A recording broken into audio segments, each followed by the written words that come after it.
Reports in the American media say Hamza Bin Laden, the son of the former al-Qaeda leader Osama Bin Laden, has been killed.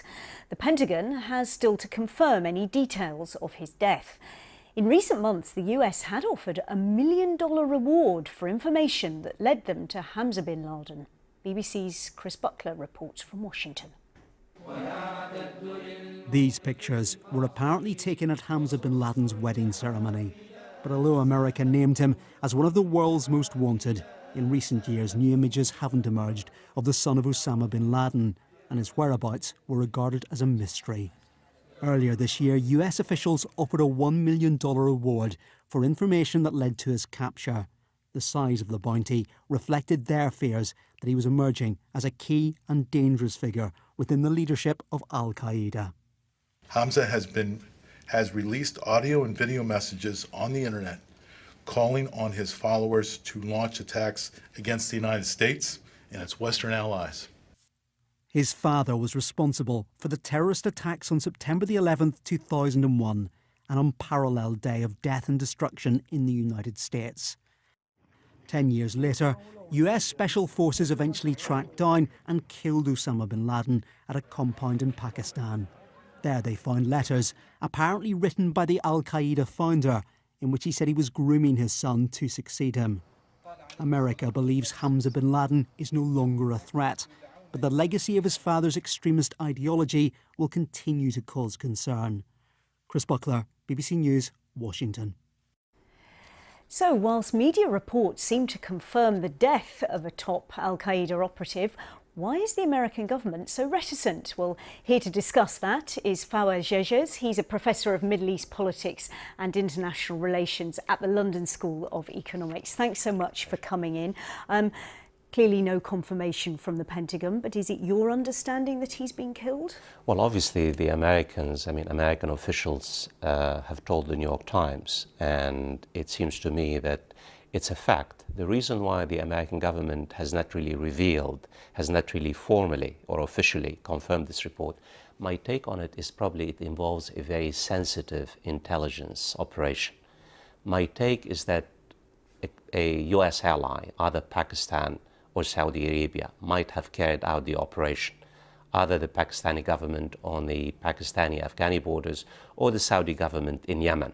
And thus, it's not just about, a sensitive intelligence operation, it's about also vulnerable allies. The United States does not really want to embarrass its own allies. So they're keeping the story hush-hush for a while, but ultimately we're going to hear from the US government in the next few hours or next few days. Tell us how significant a figure Hamza bin Laden was.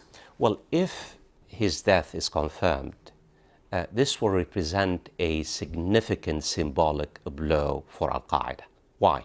Yeah. Hamza, the name bin Laden, carries a great deal of weight for al-Qaeda's followers. He was the son of Osama bin Laden. He had been groomed by his father, Osama, to be the crown prince of al-Qaeda. Al-Qaeda itself has been really packaging and selling Hamza as the public young face. And if Hamza is killed, it will deny al-Qaeda at least the second generation, young generation, because al-Qaeda now is led by old dying man. And Hamza, being in his 30s and being the son of Osama bin Laden, could have really taken al-Qaeda to the next phase, the next generation. How potent a force is al-Qaeda? Because perhaps we've become a little bit more used to hearing more about Islamic State in recent months. In fact, al-Qaeda has never been as potent as it is today. Since 2013-14, most of us have focused on the so-called Islamic State. But al-Qaeda in the meantime has been really trying to embed itself. So let me give you one example for your views. In Syria, al-Qaeda and al-Qaeda affiliate has probably between 10 and 15,000 fighters. Still in Pakistan and Afghanistan, al-Qaeda must be taken very seriously. In North Africa, al-Qaeda is a significant force.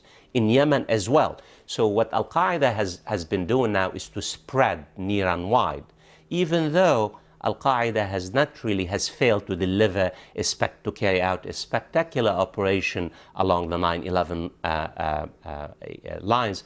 But I think we would ignore al-Qaeda at our own peril, because it's still a potent force, even though it has failed to deliver, to carry out any major operations in the past few years. That's very interesting. I'm also interested in what you were saying a little earlier about the intelligence services and the cooperation that's going on between America and her allies. Clearly a lot going on that we don't know about. Absolutely, and that's why it has taken the US government a great deal of time to really basically reveal the information.